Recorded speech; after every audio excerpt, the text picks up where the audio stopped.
ನಮಸ್ಕಾರ ವಿದ್ಯಾರ್ಥಿಗಳೇ, ನನ್ನ ಹೆಸರು ಶಿವಕುಮಾರ್ ಸೂರ್ಯವಂಶಿ. ಸಮಾಜ ಅಧ್ಯಯನ ನಾವು ಪಾಠವನ್ನು ಮಾಡಲಿಕ್ಕೆ ಬಂದಿದ್ದೇವೆ. ವಿದ್ಯಾರ್ಥಿಗಳೇ, ನಾವು ಇಲ್ಲಿವರೆಗೆ 10 ಪಾಠಗಳನ್ನು ಸಮಾಜ ಶಾಸ್ತ್ರದಲ್ಲಿ ನಾವು 10 ಪಾಠಗಳನ್ನು ಕಂಪ್ಲೀಟ್ ಮಾಡಿದ್ದೇವೆ. ಈಗ 11ನೇ ಅಧ್ಯಾಯಕ್ಕೆ ನಾವು ಬಂದಿದ್ದೇವೆ. 11ನೇ ಅಧ್ಯಾಯದ ಹೆಸರು ಬಂದು ಭಾರತದ ಋತುಗಳು ಅಂಥೇಳಿ ಪಾಠದ ಹೆಸರಾಗಿದೆ. ವಿದ್ಯಾರ್ಥಿಗಳೇ, ಪ್ರೆಸೆಂಟ್ ಕ್ಲಾಸ್ನಿಂದ ಕೊಡುವಂಥ ನಿಮಗೆ ಪ್ರತಿಯೊಂದು ವಿಷಯಗಳು, ಪ್ರತಿಯೊಂದು ಸಬ್ಜೆಕ್ಟ್ಗಳು ನಿಮಗೆ ನಿಮ್ಮ ಮುಂದಿನ ಭವಿಷ್ಯ, ನಿಮ್ಮ ಮುಂದಿನ ಶೈಕ್ಷಣಿಕ ಭವಿಷ್ಯ ಹಾಗೂ ನಿಮ್ಮ ಮುಂದಿನ ಭವಿಷ್ಯದ ವಿಷಯವಾಗಿ ತುಂಬ ಅತಿ ಮುಖ್ಯವಾದಂಥ ವಿಷಯಗಳನ್ನು ಈ ಕ್ಲಾಸಸ್ನಲ್ಲಿ ನಿಮಗೆ ಪಾಠಗಳು ಮಾಡ್ತಾ ಇದ್ದೀವಿ. ವಿಶೇಷವಾಗಿ ನಮ್ಮ ಸಂಸ್ಥೆಯ ಉದ್ದೇಶವೇನೆಂದರೆ, ಪ್ರೆಸೆಂಟ್ ಕ್ಲಾಸಿನ ಸಂಸ್ಥೆಯ ಉದ್ದೇಶವೇನೆಂದರೆ, ಗ್ರಾಮೀಣ ಭಾಗದಲ್ಲಿ ಓದುತ್ತಿರುವ ಮಕ್ಕಳು ಹಾಗೂ ಸರ್ಕಾರಿ ಶಾಲೆಯಲ್ಲಿ ಓದುತ್ತಿರುವ ಮಕ್ಕಳಿಗಾಗಿ ವಿಶೇಷವಾಗಿ ರೂಪಿಸಲ್ಪಟ್ಟಂಥ ಈ ಪ್ರೆಸೆಂಟ್ ಕ್ಲಾಸಸ್ನ ಉದ್ದೇಶ ಅಂದರೆ ನಿಮಗೆ ಶೈಕ್ಷಣಿಕವಾಗಿ ಹಾಗೂ ನಿಮ್ಮನ್ನು ವೈಯಕ್ತಿಕ ನಿಮ್ಮ ಜೀವನಕ್ಕಾಗಿ ಈ ಪಾಠಗಳು ನಿಮಗೆ ಅತಿ ಅಮೂಲ್ಯವಾಗಿವೆ ಅಂತ ಹೇಳಿ ನಾನು ಹೇಳೋಕ್ಕೆ ಇಷ್ಟಪಡ್ತೇನೆ. ಸೊ ತಾವು ಒಳ್ಳೆಯ ರೀತಿಯಲ್ಲಿ ಅಭ್ಯಾಸ ಮಾಡಬೇಕು. ಎಲ್ಲ ವಿಷಯಗಳನ್ನು ಓದಿದಂಥ ಎಲ್ಲ ವಿಷಯಗಳನ್ನು ನೆನಪಿನಲ್ಲಿ ಇಟ್ಟುಕೊಂಡು ನಿಮ್ಮ ಪರೀಕ್ಷೆ ದೃಷ್ಟಿ ಆಯಿತು, ಮುಂದಿನ ನಿಮ್ಮ ಭವಿಷ್ಯದ ಕಾಲೇಜು ವಿದ್ಯಾಭ್ಯಾಸ ದೃಷ್ಟಿ ಆಯಿತು, ಒಳ್ಳೆಯ ರೀತಿಯಲ್ಲಿ ತಾವು ವಿಷಯಗಳನ್ನು ನೆನಪಿನಲ್ಲಿ ಇಟ್ಟುಕೊಂಡರೆ ನಿಮಗೆ ಒಳ್ಳೆಯದಾಗುತ್ತೆ ಅಂತ ಹೇಳಿ ನಾನು ಹೇಳೋಕ್ಕೆ ಇಷ್ಟಪಡ್ತಾ ಇದ್ದೇನೆ. ಅದೇ ರೀತಿ ನಮ್ಮ ಸಂಸ್ಥೆಯ ಉದ್ದೇಶ ಕೂಡ ಅದೇ ಆಗಿದೆ. ಸೊ ತಾವು ಒಳ್ಳೆ ರೀತಿಯಲ್ಲಿ ಅಭ್ಯಾಸ ಮಾಡಿ ನೀವು ನಿಮ್ಮ ಜೀವನದಲ್ಲಿ ಯಶಸ್ವಿಯಾಗಲ್ಲ ಅಂತೇಳಿ ನಮ್ಮ ಸಂಸ್ಥೆಯ ಪರವಾಗಿ ಹಾಗೂ ವೈಯಕ್ತಿಕವಾಗಿ ಹಾರೈಸುವನಾಗಿದ್ದೇನೆ. ಸೊ ಈಗ ನಾವು ಪಾಠಕ್ಕೆ ಬರುವ ವಿದ್ಯಾರ್ಥಿಗಳೇ, ಪಾಠದ ಹೆಸರು ಬಂದು ಭಾರತದ ಋತುಗಳು ಅಂಥೇಳಿ. ಸೊ ನಾವು ನಿನ್ನೆ ಭಾರತದ ಭೌಗೋಳಿಕ ಸನ್ನಿವೇಶ ಮತ್ತು ಪ್ರಾಕೃತಿಕ ಸನ್ನಿವೇಶಗಳನ್ನು ನಾವು 10ನೇ ಅಧ್ಯಾಯದಲ್ಲಿ ನಾವು ಅಧ್ಯಾಯವನ್ನು ಮಾಡಿದ್ದೇವೆ. ಕಳೆದ 9-10 ಅಧ್ಯಾಯ ಬಿಟ್ಟ 9 ಅಧ್ಯಾಯಗಳಿಗೆ ನಾವು ಬಂದಾಗ ಮೊದಲು 3 ಪಾಠಗಳು ಅಂದರೆ ಇತಿಹಾಸಕ್ಕೆ ಸಂಬಂಧಪಟ್ಟಿದ್ದಕ್ಕಾಗಿ ನಾವು ಯುರೋಪಿಯನ್ನರ ಆಗಮನ, ಬ್ರಿಟಿಷರ ಆಡಳಿತ, ನಾವು ಬ್ರಿಟಿಷರ ಅಧಿಕಾರದ ವಿಷಯಗಳ ಕಾನೂನುಗಳ ವಿಷಯದಾಗೆ ನಾವು ಅಭ್ಯಾಸ ಮಾಡಿದ್ವಿ. ಆಮೇಲೆ ಸಾಮಾಜಿಕ ಸುಧಾರಣಾ ಚಳವಳಿಗಳು, ಸಾಮಾಜಿಕ ಹಾಗೂ ಧಾರ್ಮಿಕ ಸುಧಾರಣಾ ಚಳವಳಿಗೂ, ಭಾರತದ ಸಮಸ್ಯೆಗಳು, ಹೀಗೆ 10 ಹಲವುಗಳ ಪಾಠಗಳನ್ನು ನಾವು ನೋಡಿಕೊಂಡು ಈಗ ನಾವು 11ನೇ ಅಧ್ಯಾಯಕ್ಕೆ ಬಂದಿದ್ದೇವೆ. ಸೊ ಈ ಅಧ್ಯಾಯದಲ್ಲಿ ಅಂದರೆ ಈ ಪಾಠದಲ್ಲಿ ನಾವು ಯಾವ ವಿಷಯಗಳನ್ನು ಇವತ್ತು ಅಭ್ಯಾಸ ಮಾಡುವರಾಗಿದ್ದೇವೆ ಅಂದರೆ, ಮೊದಲನೇದಾಗಿ ಭಾರತದ ವಾಯುಗುಣದ ಪ್ರಮುಖ ಲಕ್ಷಣಗಳು ಅಂದರೆ ನಮ್ಮ ದೇಶದ ವಾಯುಗುಣದ ಏನು ಲಕ್ಷಣಗಳಾಗಿವೆ ಒಂದು. ಎರಡನೇದಾಗಿ ಭಾರತದ ಋತುಮಾನಗಳ ವಾಯುಗುಣದ ಪರಿಸ್ಥಿತಿ, ಭಾರತದ ವಾಯುಗುಣದ ಲಕ್ಷಣಗಳು, ಅದರಲ್ಲಿ ಋತುಮಾನದ ವಾಯುಗುಣದ ಪರಿಸ್ಥಿತಿ ಮತ್ತು ಭಾರತದ ಋತುಮಾನ ಬೇರೆ, ವಾಯುಗುಣ ಬೇರೆ, ಋತುಕಾಲಿಕ ಬೇರೆ. ಸೊ ಋತುಕಾಲಿಕ ಮಳೆಯ ಹಂಚಿಕೆ ಮತ್ತು ಪರಿಣಾಮಗಳು.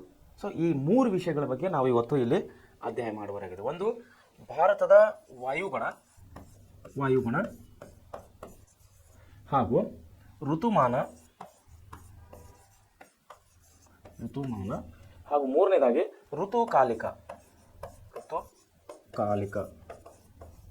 ಸೊ ಈ 3 ವಿಷಯಗಳನ್ನು ವಿಶೇಷವಾಗಿ ಈ ಪಾಠದಲ್ಲಿ ನಾವು ಅಭ್ಯಾಸ ಮಾಡೋರಾಗಿದೆ. ಒಂದು ವಾಯುಗುಣ, ಎರಡನೇದು ಋತುಮಾನ, ಮೂರನೇದು ಋತುಕಾಲಿಕ. ಸೊ ಒಂದು ವಿಷಯನ ತಮಗೆ ನೆನಪಿರಲಿ, ಏನಂದರೆ ವಿಶೇಷವಾದಂಥ ವಿಷಯವನ್ನು ಏನಂದರೆ, ಮಾನ್ಸೂನ್ ಎಂಬ ಪದವು ಅರೇಬಿಕ್ ಭಾಷೆಯ ಮೌಸಮ್ ಎಂಬ ಪದದಿಂದ ರೂಢಿಗೆ ಬಂದಿದೆ. ನೋಡಿ, ಮಾನ್ಸೂನ್ ಅರ್ಥ ಮಾಡಿಕೊಡಿ ತಾವು. ಮಾನ್ಸೂನ್ ಎಂಬ ಪದವು ಏನಾಗಿದೆ ಅಂತ, ಅರೇಬಿಕ್ ಭಾಷೆಯ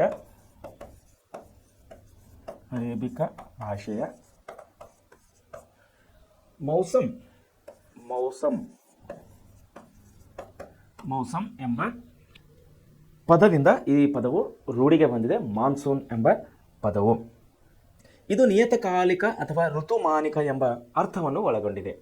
ಸೊ ಹಾಗಾದರೆ ಮೌಸಮ್ ಅಥವಾ ಮಾನ್ಸೂನ್ ಏನದರ ಅರ್ಥ ಏನಂದರೆ, ಇದೇನಪ್ಪ ಅಂದ್ರೆ ನಿಯತಕಾಲಿಕ ಎಂಬಂಥ ಶಬ್ದದ ಅರ್ಥವನ್ನು ಹೊಂದಿದೆ.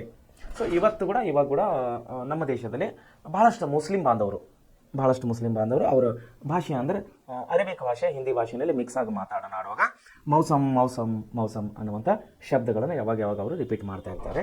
ವಿಶೇಷವಾಗಿ ಮಾನ್ಸೂನ್ ಅನ್ನುವಂಥ ಶಬ್ದದ ಅರೇಬಿಕ್ ಭಾಷೆಯಲ್ಲಿ ಅದನ್ನು ಮೌಸಮ್ ಅಂತೇಳಿ ಕರೆಯುತ್ತಾರೆ. ಸೊ ಭಾರತವು ಉಷ್ಣವಲಯದ ಮಾನ್ಸೂನ್ ಮಾದರಿಯ ವಾಯುಗುಣವನ್ನು ಹೊಂದಿದೆ. ನಮ್ಮ ದೇಶ, ಭಾರತ ದೇಶ ಎಂಥ ಗುಣವನ್ನು ಹೊಂದಿದೆ ಅಂತೀರಿ? ಅದು ಉಷ್ಣವಲಯದ ಮಾನ್ಸೂನ್ ಮಾದರಿ. ಉಷ್ಣವಲಯ ವಿದ್ಯಾರ್ಥಿಗಳು ತಾವು ಒಳ್ಳೆ ರೀತಿಯಲ್ಲಿ ನೆನಪಿಟ್ಕೋಬೇಕು, ಲಕ್ಷ್ಯ ಕೊಟ್ಟುಕೊಳ್ಬೇಕು ಮತ್ತು ಚೆನ್ನಾಗಿ ಅರ್ಥ ಮಾಡ್ಕೋಬೇಕು ಪಾಠವನ್ನು. ಭಾರತವು ಉಷ್ಣ ಅಂದರೆ ಶೆಕೆ, ಉಷ್ಣ ಅಂದ್ರೆ ಏನ್ರಿ? ಶೆಕೆ. ಉಷ್ಣವಲಯ ಮಾನ್ಸೂನ್ ಮಾದರಿ. ಮಾನ್ಸೂನ್ ಮಾದರಿ ಅಂದರೆ ಮಾನ್ಸೂನ್ ಎದಕ್ಕೆ ಅಂತಾರೆ ಅಂದರೆ ಮಳೆಗಾಲದ ಸಮಯ ಜೂನ್ ತಿಂಗಳ ಅಂದರೆ ಮೇ 15 ಮೇಲೆ ಅಥವಾ ಜೂನ್ ತಿಂಗಳ ಸ್ಟಾರ್ಟಿಂಗ್ 1ನೇ 2ನೇ ತಾರೀಕು ಅಥವಾ ಜೂನ್ ತಿಂಗಳ ಮೊದಲನೇ ವಾರ ಅಂದರೆ 1ನೇ ತಾರೀಕಿನಿಂದ 10ನೇ ತಾರೀಕು ಅಥವಾ 15ನೇ ತಾರೀಕು ಒಳಗೆ ಏನು ಮಾನ್ಸೂನ್ ಅಂತ ಏನು ವಾತಾವರಣ ಮೋಡಗಳ ಕವಿದಾದ ದಟ್ಟದಂಥ ಏನು ವಾತಾವರಣ ಬರ್ತದೆ ಜೂನ್ ತಿಂಗಳ ಮೊದಲನೇ ವಾರದಲ್ಲಿ ಅದನ್ನು ಮಾನ್ಸೂನ್ ಅಂತೇಳಿ ನಾವು ಕರೆಯುವರಾಗಿದ್ದೇವೆ. ಅದನ್ನು ಮಾನ್ಸೂನ್ ಅಂತೇಳಿ ಕರೆಯುವರಾಗಿದ್ದೇವೆ. ಮತ್ತು ಉಷ್ಣವಲಯದ ಮಾನ್ಸೂನ್ ನೋಡಿರಿ, ಉಷ್ಣವಲಯದ ಮಾನ್ಸೂನವನ್ನು ಅದು ಯಾವ ರೀತಿಯಾಗಿದೆ ನಾವು ಮುಂದೆ ನೋಡೋಣ. ಈ ಮಾದರಿಯು ವಾಯುಗುಣದಲ್ಲಿ ಮಾರುತಗಳು ವರ್ಷದ ವಿವಿಧ ಋತುಗಳಲ್ಲಿ ಪರಸ್ಪರ ವಿರುದ್ಧ ದಿಕ್ಕಿನಲ್ಲಿ ಬೀಸುತ್ತವೆ. ಸಮಾನಾದ ದಿಕ್ಕಿನಲ್ಲಿ ಬೀಸುವುದಿಲ್ಲ, ಇವು ವಿರುದ್ಧವಾದಂಥ ದಿಕ್ಕಿನಲ್ಲಿ ಈ ಮಾನ್ಸೂನು ಮತ್ತು ಉಷ್ಣವಲಯ ವಿರುದ್ಧವಾದಂಥ ದಿಕ್ಕಿನಲ್ಲಿ ಇವು ಬೀಸುತ್ತವೆ. ವರ್ಷದ ಅರ್ಧ ಭಾಗ ಅಂದರೆ ವರ್ಷದಲ್ಲಿ ಎಷ್ಟು ತಿಂಗಳು? 12 ತಿಂಗಳು. ಹೌದಲ್ಲ? ಒಂದು ವರ್ಷಕ್ಕೆ ಎಷ್ಟು ತಿಂಗಳು? 12 ತಿಂಗಳು. ಓಕೆ. ವರ್ಷದ ಅರ್ಧ ಭಾಗ ಅಂದರೆ ಎಷ್ಟು ತಿಂಗಳೈತ್ರಿ? 6 ತಿಂಗಳು. ಒಂದು ವರ್ಷದಾಗ 12 ತಿಂಗಳು. ಸೊ ಅರ್ಧ ಭಾಗ ಅಂದರೆ 6 ತಿಂಗಳು. ಅರ್ಧ ಭಾಗ ನೈಋತ್ಯ ದಿಕ್ಕಿನಿಂದ ಈಶಾನ ಕಡೆಗೆ ನೋಡಿರಿ, ನೈಋತ್ಯ ದಿಕ್ಕಿನಿಂದ ನಾನು ಶಾರ್ಟ್ಕಟ್ನಲ್ಲಿ ಬರಿತೀನಿ. ನೈಋತ್ಯದಿಂದ ಎಲ್ಲಿಗಂತೆ ಈಶಾನ್ಯ ದಿಕ್ಕಿಗೆ ಮಾನ್ಸೂನ್ಗಳು ಬೀರುತ್ತವೆ. ಉಳಿದ ಅವಧಿಯಲ್ಲಿ ಅಂದರೆ ಉಳಿದ ಇನ್ನು 6 ತಿಂಗಳು. ಇದು ಎಷ್ಟು ತಿಂಗಳು? ಇದು 6 ತಿಂಗಳ ಕಾಲ. ಇದು 6 ತಿಂಗಳ ಕಾಲ ಏನಂದರೆ ನೈಋತ್ಯದಿಂದ ಈಶಾನ್ಯ ಕಡೆಗೆ. ಉಳಿದ ಅವಧಿಯಲ್ಲಿ ಈಶಾನ್ಯ ಭಾಗದಿಂದ ನೈಋತ್ಯ ಕಡೆ ಬೀಸುತ್ತವೆ. ಮತ್ತು ಉಳಿದ 6 ತಿಂಗಳೇನದಲ್ಲ ಇದು ಈಶಾನ್ಯ ಭಾಗದಿಂದ ನೈಋತ್ಯ ಕಡೆ ಇದು ತಿರುಗುತ್ತದೆ. ಇದು 6 ತಿಂಗಳ ಕಾಲ. ಸೊ ಒಂದು ವರ್ಷದಲ್ಲಿ ನಾವು ನೋಡಿದಾಗ ನಮಗೆ 12 ತಿಂಗಳ ಒಂದು ವರ್ಷವನ್ನು ನಾವಿಲ್ಲಿ ಕಾಣುವರಾಗಿದ್ದೇವೆ. ಜೊತೆಗೆ ಭಾರತವು ಭೌಗೋಳಿಕವಾಗಿ ಉಷ್ಣವಲಯ ಹಾಗೂ ಸಮಶೀತೋಷ್ಣ ವಲಯಗಳೆರಡಲ್ಲಿಯೂ ಹಂಚಿಕೆಯಾಗಿದೆ. ನಮ್ಮ ದೇಶವು ಎಂಥ ಭೌಗೋಳಿಕವಾಗಿ ಹೇಗಿದೆ? ಇದು ಒಂದು ಉಷ್ಣವಲಯ ಇದೆ ಅಂದರೆ ಕೆಲವೊಂದು ಪ್ರದೇಶಗಳಲ್ಲಿ ಜಾಸ್ತಿ ಸೆಕೆ ಇರುತ್ತದೆ. ಉಷ್ಣ ಅಂದರೆ ಸೆಕೆ, ಜಾಸ್ತಿ ಸೆಕೆ ಇರುತ್ತದೆ. ಇನ್ನು ಕೆಲವು ಕಡೆ ಏನಿರ್ತದೆ ಅಂದರೆ ಸಮಶೀತೋಷ್ಣ ವಲಯ. ಸಮಶೀತ ಅಂದರೆ ಶೀತ ಮತ್ತು ಉಷ್ಣ ಅಂದರೆ ಚಳಿ ಮತ್ತು ಬಿಸಿಲು ಎರಡು ಸಮನಾಗಿ, ಅಂದರೆ ಕೆಲವೊಂದು ನಾವು ಕೆಲವೊಂದು ರಾಜ್ಯಗಳಿಗೆ ಹೋದಾಗ ಅಲ್ಲಿ ಜಾಸ್ತಿ ಬಿಸಿ ಇರೋದಿಲ್ಲ, ಜಾಸ್ತಿ ಕೋಲ್ಡ್ ಕೂಡ ಇರೋದಿಲ್ಲ, ಚಳಿ ಕೂಡ ಇರೋದಿಲ್ಲ. ಅದನ್ನು ನಾವು ಸಮಶೀತೋಷ್ಣ ವಲಯ ಅಂತ ಕರಿತೀವಿ. ಉಷ್ಣವಲಯ ಅಂದರೆ ಎಕ್ಸಾಂಪಲ್ಗೆ ನಾವು ರಾಜಸ್ಥಾನಕ್ಕೆ ಹೋದರೆ ಥಾರ್ ಮರುಭೂಮಿ ಪ್ರದೇಶ ನಾವು ನಿನ್ನೆ ಪಾಠದಲ್ಲಿ ಓದಿದ್ವಿ. ಅಲ್ಲಿ ಸೆಕೆ ಜಾಸ್ತಿ ಇರ್ತದೆ, ಅದಕ್ಕೆ ಉಷ್ಣವಲಯ ಅಂತೇಳಿ ನಾವು ಕರೆಯಲಾಗಿದ್ದೇವೆ. ಅಂದರೆ ಎಲ್ಲಿ ಸೆಕೆ ಜಾಸ್ತಿ ಇರ್ತದೆ ಅಲ್ಲಿ ಉಷ್ಣವಲಯ ಅಂತ ಕರಿತೀವಿ. ಎಲ್ಲಿ ಸೆಕೆ ಮತ್ತು ಚಳಿ ಎರಡೂ ಸಮನಾಗಿರುತ್ತವೆ ಅಂದರೆ ಸ್ವಲ್ಪ ಹೆಚ್ಚು ಕಮ್ಮಿ ಸಮನಾಗಿರುತ್ತೆ, ಅದನ್ನು ನಾವು ಸಮಶೀತೋಷ್ಣ ವಲಯ ಅಂತೇಳಿ ಕರೆಯುವರಾಗಿದ್ದೇವೆ.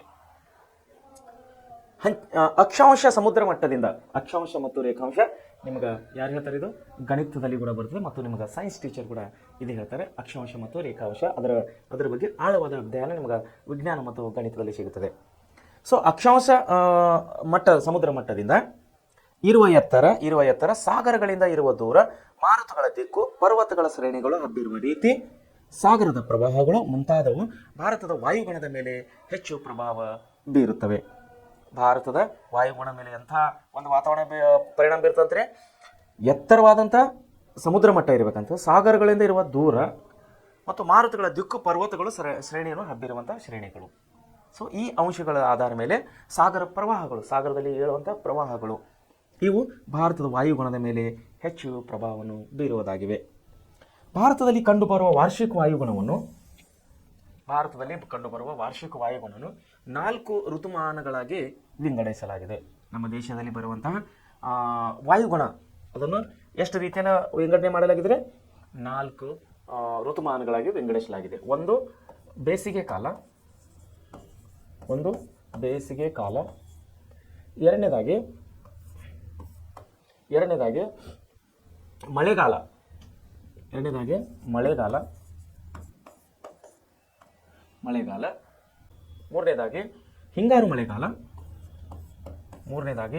ಹಿಂಗಾರು ಮಳೆಗಾಲ,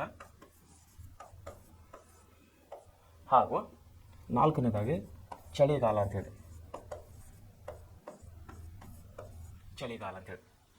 ಸೊ ನಾವು ಭಾರತದ ವಾಯುಗುಣವನ್ನು 4 ವಿಭಾಗಗಳಲ್ಲಿ ವಿಂಗಡಿಸಲಾಗಿದೆ. ಒಂದು ಬೇಸಿಗೆ ಕಾಲ ಅಂದರೆ ಇದು ಮಾರ್ಚ್ನಿಂದ ಮೇವರೆಗೆ ಇರುತ್ತದೆ. ಆಮೇಲೆ ಮಳೆಗಾಲ ಅಂದರೆ ಮಾನ್ಸೂನ್ ಮಳೆಗಾಲ, ಇದು ನೈಋತ್ಯ ಮಾನ್ಸೂನ್ ಮಾರುತಗಳ ಕಾಲ ಅಂತ ನಾವು ಕರಿತೀವಿ, ಅಥವಾ ಮುಂಗಾರು ಮಳೆ ಅಂತ ಹೇಳಿ ಕರಿತೀವಿ. ಇದನ್ನು ಮುಂಗಾರು ಮಳೆ ಅಂತ ಹೇಳಿ ನಾವು ಕರೆಯಲಾಗಿದ್ದೇವೆ. ಇದು ಮುಂಗಾರು ಮಳೆ. ಇದು ಜೂನಿನಿಂದ ಸೆಪ್ಟೆಂಬರ್ವರೆಗೆ ನೋಡ್ರಿ, ಜೂನಿನಿಂದ ಇದು ಸೆಪ್ಟೆಂಬರ್ವರೆಗೆ ಇದು ಮುಂಗಾರು ಮಳೆಗಾಲ ಅಂತ ನಾವು ಕರೆಯವರಾಗಿದ್ದೇವೆ. ಆಮೇಲೆ ಮಾನ್ಸೂನ್ ಮಾರುತಗಳ ನಿರ್ಗಮನ ಕಾಲ, ಇದನ್ನು ನಾವು ಹಿಂಗಾರು ಮಳೆಗಾಲ ಅಂತ ಕರೆಯಲಾಗಿದೆ. ಇದು ಅಕ್ಟೋಬರ್ನಿಂದ ನವೆಂಬರ್ವರೆಗೆ ಇರುತ್ತದೆ. ಇದು ಅಕ್ಟೋಬರ್ನಿಂದ ನವೆಂಬರ್ವರೆಗೆ ಇದು ಇರುತ್ತದೆ. ಅಕ್ಟೋಬರ್ನಿಂದ ನವೆಂಬರ್ವರೆಗೆ ಇರುತ್ತದೆ. ಆಮೇಲೆ ಚಳಿಗಾಲ ಬಂದು ಇದು ಡಿಸೆಂಬರ್ ತಿಂಗಳಿನಿಂದ ಇದು ಫೆಬ್ರವರಿವರೆಗೆ ಇರುತ್ತದೆ. ಆಮೇಲೆ ಮತ್ತೆ ಮಾರ್ಚ್ನಿಂದ ಮತ್ತು ಮೇವರೆಗೆ ಮತ್ತೆ ಬೇಸಿಗೆ ಕಾಲ ಬರುತ್ತದೆ. ಸೊ ಮಾರ್ಚ್ನಿಂದ ಮೇ ಅಂದರೆ ಎಷ್ಟಾಯ್ತು? ಮಾರ್ಚು, ಏಪ್ರಿಲ್, ಮೇ 3 ತಿಂಗಳ. ಮಳೆಗಾಲದಲ್ಲಿ ಎರಡು ಕಾಲದಲ್ಲಿ ನಾವು ವಿಂಗಡಣೆ ಮಾಡಿದ್ದೇವೆ. ಮಳೆಗಾಲದಲ್ಲಿ ಒಂದು ಮುಂಗಾರು ಮಳೆ, ಎರಡನೇದು ಹಿಂಗಾರು ಮಳೆ ಅಂತೇಳಿ 2 ವಿಧಗಳಾಗಿ ಅಲ್ಲಿ ವಿಂಗಡಣೆ ಮಾಡಲಾಗಿದೆ. ಚಳಿಗಾಲ ನಾರ್ಮಲ್ ಆಗಿ ನಮಗೆ ಡಿಸೆಂಬರ್ನಿಂದ ಫೆಬ್ರವರಿಗೆ, ಅಂದರೆ ಡಿಸೆಂಬರ್, ಜನವರಿ, ಫೆಬ್ರವರಿ 3 ತಿಂಗಳು ಇದನ್ನು ನಾವು ಚಳಿಗಾಲ ಅಂತೇಳಿ ಕರೆಯೋರಾಗಿದ್ದೇವೆ. ಸೊ ಮುಂದೆ ನೋಡಿ, ಬೇಸಿಗೆ ಕಾಲದ ಬಗ್ಗೆ ನಾವು ಅಭ್ಯಾಸ ಮಾಡುವವರಾಗಿದ್ದಾಗ, ಭಾರತದಲ್ಲಿ ಬೇಸಿಗೆ ಕಾಲವು ಮಾರ್ಚ್ ತಿಂಗಳ ಮೊದಲ ವಾರದಲ್ಲಿ ಪ್ರಾರಂಭವಾಗಿ ಮೇ ತಿಂಗಳ ಕೊನೆಯವರೆಗೂ ಮುಂದುವರಿಯುತ್ತದೆ.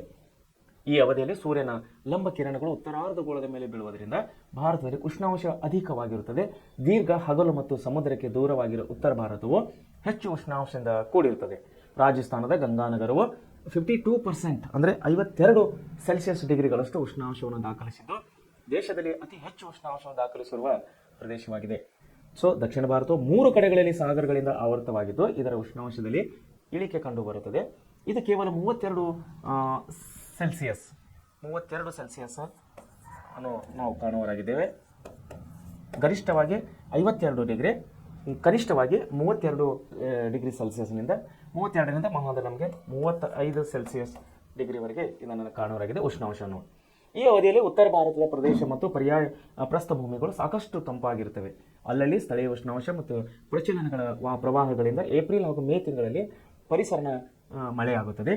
ಈ ಮಳೆಯನ್ನು ಪಶ್ಚಿಮ ಬಂಗಾಳದಲ್ಲಿ ಕಾಲ ಬೈಸಾಖಿ ನೋಡಿ, ಪಶ್ಚಿಮ ಬಂಗಾಳದಲ್ಲಿ ಕಾಲ ಬೈಸಾಖಿ ಅಂತ ಹೇಳಿ ಕರೀತಾರೆ. ಪಶ್ಚಿಮ ಬಂಗಾಳದಲ್ಲಿ, ಉತ್ತರ ಪ್ರದೇಶದಲ್ಲಿ ಇದಕ್ಕೆ ಅಂದೀಸ್ ಅಂತ ಹೇಳಿ ಕರೀತಾರೆ.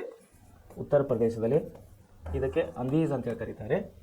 ಆಮೇಲೆ ಕರ್ನಾಟಕದಲ್ಲಿ ಇದಕ್ಕೆ ಕಾಫಿ ತುಂತೂರು ಅಂತೇಳಿ ನಾವು ಕರೆಯೋರಾಗಿದ್ದೇವೆ. ಕರ್ನಾಟಕದಲ್ಲಿ ಕಾಫಿ ತುಂತೂರು ಅಂತೇಳಿ ಕರೆಯಲಾಗಿದ್ದೇವೆ. ಆಮೇಲೆ ಹಾಗೂ ಕೇರಳದಲ್ಲಿ ಮಾವಿನ ಹೊಯ್ಲು ಅಂತೇಳಿ ಇದನ್ನು ಕರೆಯಲಾಗಿದೆ. ಕೇರಳದಲ್ಲಿ ಮಾವಿನ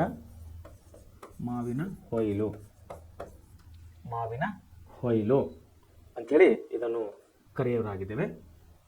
ಬೇಸಿಗೆಯಲ್ಲಿ ದೇಶವು ವಾರ್ಷಿಕ ಮಳೆಯ 10% ಮಾತ್ರ ಪಡೆಯುತ್ತದೆ. ಬೇಸಿಗೆಯಲ್ಲಿ ದೇಶವು ಎಷ್ಟ್ರಿ 10% ಮಳೆಯನ್ನು ಮಾತ್ರ ಬೇಸಿಗೆ ಕಾಲದಲ್ಲಿ ಇದು ಪಡೆಯುವುದಾಗಿದೆ. ಸೊ ವಿದ್ಯಾರ್ಥಿಗಳೇ, ಇಲ್ಲಿ ಒಂದು ವಿಷಯ ಏನಂದ್ರೆ ತಾವು ನೆನಪಿಟ್ಕೋಬೇಕು. ಮಾರ್ಚ್ನಿಂದ ಮೇವರೆಗೆ, ಅಂದರೆ ಮಾರ್ಚ್ ತಿಂಗಳಿಂದ ಮೇ ತಿಂಗಳವರೆಗೆ ಏನು ಬೇಸಿಗೆ ಕಾಲ ಇದೆ.